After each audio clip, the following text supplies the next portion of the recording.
તો હાલો દોસ્તો, good morning, જય શ્રી કૃષ્ણ. ફરી વખત તમારી સાથે નવા દિવસની શુભ સવાર સાથે આવી ગયો છું. અત્યારમાં નાહી ધોઈને આપણે થઈ જઈએ એકદમ ફ્રેશ, અને તમે બધા પણ ફ્રેશ થઈ ગયા છો. તમે થોડાક વહેલા થતા હશો, મારે થોડુંક મોડું થઈ જાય, કેમ કે મારે આશ્રમે થોડુંક સાંજના મહેમાન હોતા હોય છે, એટલા માટે થોડુંક એવું રહેતું હોય છે. પણ કાંઈ વાંધો નહીં, બધા લોકો નાસ્તો બાસ્તો કરી લીધું છે શાંતિથી, અને વાગ્યા છે સવારના 9, 9:30 જેવું થયું છે, એક્ઝેક્ટ ખ્યાલ નથી. અને આશ્રમનું કામ કન્ટિન્યુ તમે જોઈ શકો છો, બધા જ લોકો પોતપોતાનું, એટલે કેમ બ્લર થઈ ગયું, ઠીક, હા, જોઈ શકો કન્ટિન્યુ પાટિયા પીડવાનું ચાલુ જ છે. ઘણો બધો ટાઈમ લાગતો હોય છે. અને આ છે સોશિયલ મીડિયા આશ્રમ, એમનો ગેટ છે. અને બધા જ પ્રભુ સાથે હું તમને મુલાકાત કરાવું છું. બધા લોકોએ નાસ્તો બાસ્તો કરી ફ્રેશ થઈ ગયા છે, તમે જોઈ શકો છો. અને A to Z બધું સાફ સફાઈ પણ કમ્પ્લીટ થઈ ગઈ છે. શું છે ભૂરાભાઈ? ગુડ મોર્નિંગ, જય શ્રી કૃષ્ણ. હે, ગુડ મોર્નિંગ, જય શ્રી કૃષ્ણ. ગુડ મોર્નિંગ, જય શ્રી કૃષ્ણ. કેવું છે અત્યારમાં સવારમાં? સારું હે, સારું. નાસ્તો બાસ્તો કર્યો? તો વાંધો નહીં. ઓર મુકેશભાઈ, બોલો. ટી શર્ટ બેટલું નથી? કાલનું છે. ટી-શર્ટ બદલી પણ સ્વેટર પહેર્યું એટલે નહીં પે કે એવું ગીત ગાતા તમે કહેતા હતા મેરે બનશું તમારા મેના રાણ. તમે કહેતા હતા અમે કરીશું, કરીએ કામ કરવાની. ઓર આવી જશે મારે લપતો. ચાય પીધી? હા, ચા પીધી. પીધી ચાય? તો ગુડ મોર્નિંગ. Good morning. ઓર શું નામ છે તમારું? વિજયભાઈ. વિજયભાઈ, કેમ છો? મજામાં? સારું, મજામાં. કેમ છે? હવારમાં જાગ્યા પછી સારું રે? સારું. નાસ્તો બાસ્તો કર્યો? હા, નાસ્તો કર્યો. સરસ. મજા આવે ને અહીંયા? મજા આવે. તો વાંધો નહીં. તો અમારા ભીમા ભાઈ ને બધાય કેમ છો? મજામાં? તમે જોઈ શકો બધાય. અને આ ભાઈ છે નવા, આનો કોટ તમે જોઈ શકો, અલાદીનના ચિરાગ જેવા લાગે. જો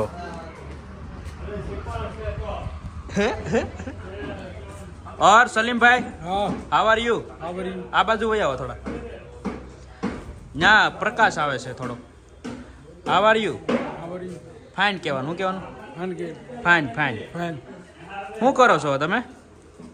करवा दिया गया. हिंदी वाला एक अच्छा वाला शायरी सुना दो मेरे को. हिंदी वाला हाँ शेर सुनाने वाले तुझे क्या नाम दिया जाए? हाँ. हाथ में मोबाइल ये पकड़ने वाला सोच. અંકલ પણ જાગી ગયા છે, તમે જોઈ શકો છો. આ અંકલ પણ છે, થોડા ઘણા સૂતા છે. અમારે અરવિંદભાઈ ને બધાય આરામમાં છે. મારા ઊભું નથી થવાનું? હે સીતારામ દાદા?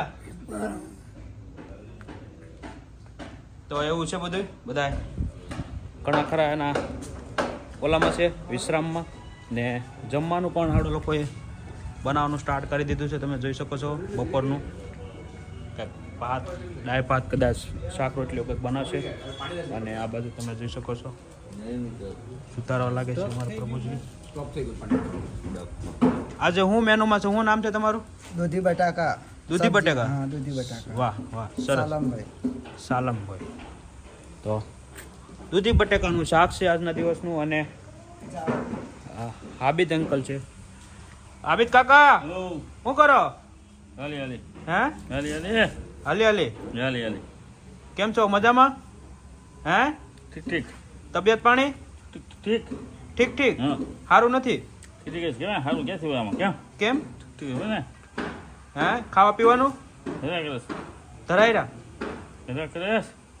વાહ, મજા આવે ને અહીંયા? હે, તો વાંધો નહીં. અને લાલ દાદા સવારમાં ક્યાં આવે છે મારે જોવું પડશે ને ગોતવા પડશે, કેમ કે પાછળની બાજુ હોય દાદા. લાલ દાદા ભાઈ. કોણ છે? નરેશભાઈ. નરેશભાઈ? યાદ રહી ગયું નામ આજે? નામ ભલો પડે. નહીં, મારો ટોપો આપી જો મને. હા, તમારે કા મારો ટોપો આપી જો ને કા મને પૈસા આપી જો. લાલ દાદા નમળે ટોપો નમળે એમ થોડું હાલતું હશે લાલ દાદા. 50 દો તમે. 50 રૂપિયા હે ને? મારે કેવા દેવાના? તમારે દેવાના. હું તમારથી નાનો છું, નાનો છોકરો છું તમારો. ના ભાભો છે. લે, તો પૈસા તમારી પાસે હોય, તમે હતાડ્યા હોય કે નહીં? મેં કાંઈ નથી બતાવજો. હશે ને, જવાનીમાં ભેગા નહીં કર્યા હોય પૈસા? હે, એ બધા વ્યાજ મારા ગઢા માણાના. ક્યાં વૈયા ગયા? પાંચોમાં. મેં કર્યા મારા બે ભાઈઓ હતા ને હા સાંભળજો બે ભાઈ હતા ને એક જણ નહીં કરી હા. તારે કરવું કરીને પીપળા ચડાવ હા. પીપળા નહીં ચડાવવા મારે કરવું છે 1.5 લાખ મેં પાંડો કર્યા પાછળ કરી બે ઓહો મેં કરી નહીં જે ગામમાં પૂછો છે હાથ ઈ પરમાં તો તમારી ફરજમાં આવે તો તમે કર્યું.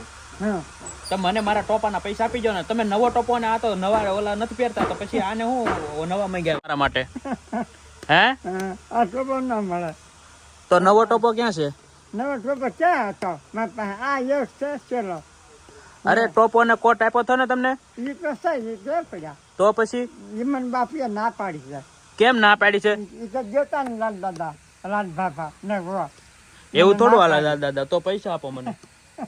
તમે લાવો પસંદ ન તો મારે ક્યારેક લેવા થતા શાક અહીંયા બધું છે તો ખરું શાક ને બધું. મારે બીજું ના જોઈએ બીજું શું જોવે તમારે? બીજું જોઈએ બાપુ નરેશ બાપુ નહીં પૈસા આપો મને મારા મને મારી ટોપી આપો લાલ દાદા. ટોપી ન મળે અને પૈસા ન મળે એવું થોડું હોય દાદા. આ એવું હોય ને. હે મનુભાઈ? દીધેલી વસ્તુ પાછી દેવાય ગઈ તમે દો તો તે તો લાલ દાદાએ કીધું હતું કે મારી હાટું લેતા જાઉં પૈસા આપી દે એટલે. હવે તો સેવા કરતા ને તમે સેવામાં દીધી કઈ હે લાલ બાપુ ને દીધું કોટ દીધો તો સેવામાં દીધો સાચી વાત છે. પહેરવાનો છે બાકી ઓલો ખરાબ થયો જાય ને હા પછી ઓલો પહેરી ગઈ એ વાત બરોબર છે પણ નવો છે તો જૂનો હું કામ પહેરો છો લાલ દાદા? મારે ભલે રહ્યા મારે કાંઈ ના આવે એ વાત તે હાચી છે. થઈ પછી એ હું ગોતી લે હતા તમે જા મૂકો છે ને નાથી ગોતી લો. આગળ જો આ ગાડલા નીચે છે હું આગળ જો ગોતું જો. બાપુ કહે તો તને નરેશ લઈ જા તો હું કાંઈ દીધો દસ પણ લઈ જા નહીં હું આગળ ગોતીને લઈ લે. મેં લઈ લો જાવ પણ જો હું આગળ ગાડલા નીચે ગોતું. હા જા બરોબર ને મનુભાઈ? હા લઈ આવે હે લઈ આવે જા નવો બીજા માણા પહેરી કે ને લાલ દાદા નો પહેરવો હોય તો પહેર્યો તો લાલ બાપા હે બે દી પહેરો તો લાલ બાપા હે બે દી પહેરો તો નવો કોટ. મેં પહેર્યો 100 જમણ ઠીક મારે ખોટું ના બોલો સાચી વાત છે. નહીં ખોટું ના બોલે તો લાલ દાદા નવો કોટ હાંસવીને રાખ્યો છે એને પહેરવા માટે પછી કદાચ તૂટી જાય એના માટે. તો હવે આપણે જશું ઉપર કન્સ્ટ્રક્શન કામ ત્યાં સુધી પહોંચ્યું છે એ પણ જોશું. તો તમે કન્ટિન્યુ બ્લોગમાં બના રહેજો. હું તમને કન્ટિન્યુ A to Z બતાવવાની કોશિશ કરીશ. આપણો સોશિયલ મીડિયા આશ્રમ ક્યાં સુધી બની રહ્યો છે કેટલો બન્યો છે એ પણ તમે પાસે જોઈ શકો છો. ઓલમોસ્ટ લાસ્ટ સ્લેબનું કામ ચાલી રહ્યું છે. એના જે બીમ છે એના જે પાટિયા છે એ ભીડાઈ રહ્યા છે. અને જુઓ હાલ થોડીક સવારમાં અમારે અહીંયા શાંતિ રહેતી હોય છે. થોડુંક શાંત વાતાવરણ છે પણ આ બધા લોકોનો અવાજ આવતો હોય છે. મશીન છે સામગ્રી છે એનો આવતો હોય છે. તો તમે કન્ટિન્યુ બ્લોગમાં બના રહેજો. હું તમને બતાવીશ. અને આ જે બેલા છે બેલાનું નામ તો કંઈક સારું છે. તો એક બેલું કંઈક કેટલા રૂપિયાના આવે મને ભૂલાઈ ગયું છે પણ ઘણું મોંઘું આવે છે. અને એનાથી જ આખો આશ્રમ બનાવવાનો છે. તમે જોઈ શકો આ છે આપણું ગોડાઉન. માલ સામાન કદાચ કાવર બાવર આવે તો સિમેન્ટના અહીંયા મૂકેલી છે એટલે વાંધો ન આવે. આ જે સિમેન્ટ છે એ સિમેન્ટ પેલી છે સણતર કામ માટેની. અને તમે જોઈ શકો આશ્રમ કઈ રીતનો આખો અંદરનો વ્યૂ છે જે આવી રીતે કંઈક બનશે. અને આ ભાગ છે એ તમને ખબર છે શેનો ભાગ છે એ સ્પેશિયલ આપણે મૂકેલો છે. એ પણ ટૂંક સમયમાં ઓલો થઈ જશે પણ એમાં હજી પાણી ભરેલું છે તમે જોઈ શકો. એટલે આ બધી આ આપણી મેન ઓફિસ બનશે મોટી જબર છે. આ અહીંથી બધું હેન્ડલિંગ થશે. આ ઓફિસ બનશે આશ્રમની અંદર. સીધા ગેટની અંદર આવતા જ આ મેન ગેટ બનશે. ગેટની અંદર આવતા અહીંયા ઓફિસ આવશે. એનો દરવાજો આ સાઈડ આવશે. પછી આ બધા છે જે રૂમ આવશે જે અમુક રૂમ હોતા હોય છે વેરિફિકેશન રૂમ પછી ડોક્યુમેન્ટના રૂમ તો એ દવાના રૂમ મેડિકલ રૂમ તો એ આ લાઇનમાં બનશે. એટલે 3 રૂમ બનશે. પહેલો રૂમ બીજો રૂમ અને આ લાસ્ટમાં છે છેલ્લો રૂમ. તો આ રીતના રૂમ કંઈક બનવાના છે જેમાં બધી જ વસ્તુ જોતાની વસ્તુ છે એ બધી એમાં રહેશે. નજીક કેમ કે ઓફિસની બાજુમાં એટલા માટે વાંધો ન આવે તરત. અને આ જે છે આપણો આશ્રમની અંદર કરતાં ડાબી બાજુ સીધો આવશે આપણો ડાઇનિંગ હોલ જે કંઈક આવી રીતનો છે બહુ મોટો જબર. એક સાથે 200-250 વ્યક્તિ એક સાથે જમી શકે એવી રીતનો હોલ બનાવેલો છે. તમે જ્યારે પણ સૌરાષ્ટ્ર સાઈડ આવો છો, મવા બાજુ આવો છો તો આશ્રમની અવશ્ય મુલાકાત લેજો. સુરતથી હો ગમે ત્યાંથી હોય, અધરવાઇઝ તો આ કંઈક સોંકડી જેવું છે, જેમાં જમ્યા પછીનું બધું માલ સામાન સીધો અહીંયા વાસણ છે કાંઈ છે એ બધું ધોવા બોવાનું એ બાજુ રહેવાનું છે.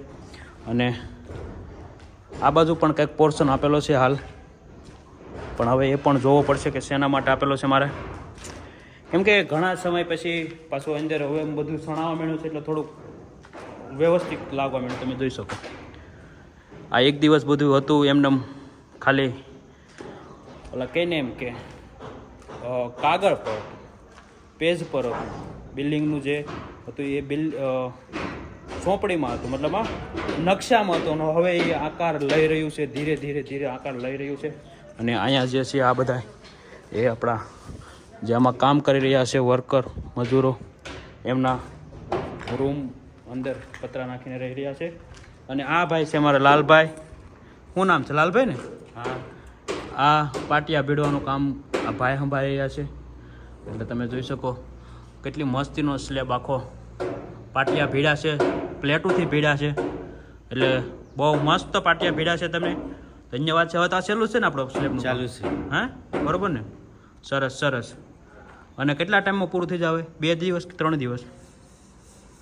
हाँ एक हफ्ते એક હપ્તા फाइनल એક હપ્તા લગે કાપી फाइनल તો આ એક હપ્તામાં બધું પૂરું થઈ જશે, પછી સ્લેબ પણ ભરાઈ જશે અને પછી ઓલમોસ્ટ કામ કમ્પ્લીટ. પછી ખાલી એનું કામ રહે બાકી, जंतर काम बाकी ચણતર કામ, પ્લાસ્ટર કામ. પ્લાસ્ટર કામે ચાલુ થઈ ગયું છે, ચણતર કામે ચાલુ થઈ ગયું છે. અમુક અમુક જગ્યાએ હું તમને બતાવું. અને બાજુમાં પ્લાસ્ટર કામ ચાલુ છે. તો આ જમણી બાજુ છે, આ દાદરના નીચેનો પોર્શન છે. અહીંયા આવશે બધું લાઇટ બિલનું, લાઇટ બિલનું મીટર ને એવું બધું આવશે. અને આ બાજુ તમે જોઈ શકો પ્લાસ્ટર કામ થઈ રહ્યું છે. બધા જ જે બીમ છે એમાં પ્લાસ્ટર કરવામાં આવે છે એકદમ સરસ રીતે. તો એ પણ થોડાક ટાઈમમાં થઈ જશે, એટલે ઘણું ખરું કામ હવું પડી જશે. ફૂલ ઝડપથી કામ થઈ રહ્યું છે. અને જેમ બને એમ વહેલા આપણે કામ કરી અને બધા જ પ્રભુજીને આપણે અહીંયા શિફ્ટ કરી દઈએ, જેથી કરી એને પણ મજા આવે. અને બહુ મસ્તીનું આખું પ્લાનિંગથી બનાવેલું છે. પાછળનો જે પોર્શન ખુલ્લો છે ઉપરનો તમે જે જોવો છે એ પોર્શન એટલા માટે ખુલ્લો રાખવામાં આવ્યો છે કે આ બાજુથી હવા ઉદાસનો જે પણ પવન આવે એ ડાયરેક્ટ બાયપાસ થઈ શકે. ઘણી વખત એવું થતું હોય છે કે બહુ પવન આવે તો અંદર પવન ભરાતો હોય છે, કારણ કે આ આપણું હાઈવે ઉપર છે, આખું રોડ ઉપર છે, એટલે હવા ઉદાસનું થોડુંક જોવું પડે એમ છે. પછી હાવ ડબ્બો નથી કરેલો આપણે. તો જ્યારે પણ તમને મોકો મળે, ટાઈમ મળે તો અવશ્ય એક ફેરું સોશિયલ મીડિયા આશ્રમની મુલાકાત કરજો અને બ્લોગને કન્ટિન્યુ જોઈને તમારા દરેક ગ્રુપમાં શેર કરજો. યો નરેશ. તો આ ઉપરનો જે ફર્સ્ટ સ્લેબ છે, પહેલો માળ છે, તમે જોઈ શકો. એ પણ ચણતર કામ ઓલમોસ્ટ થોડુંક એમાં થઈ રહ્યું છે. ધીરે ધીરે બેલા પણ ઉપર પહોંચાડી દીધા છે, તમે જોઈ શકો.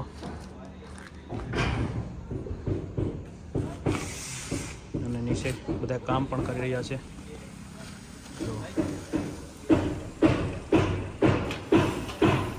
તો કામ ખૂબ ઝડપીથી થઈ રહ્યું છે, કેમ કે હવે હું આશ્રમમાં આવી ગયો છું ને એટલા માટે. પણ એવું કાંઈ નથી, કામ તો થતું જ છું પહેલાં પણ પહેલાં દેખાતું નહોતું, કેમ કે પહેલાં આરસીસી કામ બહુ હતું અને ત્યારે હતું ચોમાસું, એટલા માટે માલ સામાન લાવવા લઈ જવામાં પણ ઘણી બધી તકલીફો પડતી. અને હવે આપણે જઈ રહ્યા છીએ ઉપર 2nd ફ્લોર, કે જ્યાં કામ ચાલી રહ્યું છે. 3rd સ્લેબનું ભરાઈ રહ્યું છે, મતલબ 2nd ફ્લોર ને 3જો સ્લેબ.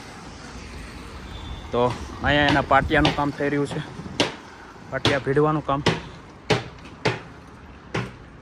હા, મોહી પગમાં નીકળી ખીલ્યું, વા જો પડ્યું છે, વાગશે બાગશે એને કાંઈ છે જો. અને આ બહુ અઘરું કામ હોતું છે.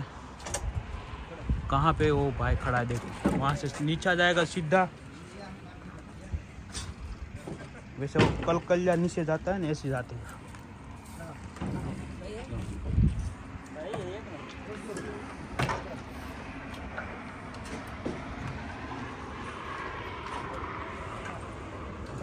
તો ફાઇનલી આપણે આવી જશે ઉપર લાસ્ટ સ્લેબ ના પાટિયા જ્યાં નખાય ભીડાઈ રહ્યા છે ત્યાં આવી ગયા છે. તમે જોઈ શકો છો આપણો જે લાસ્ટ સ્લેબ છે એ હાફ ભરવામાં આવશે અને પેલી બાજુનો પોર્શન છે એ એમનેમ જ રાખવામાં આવશે.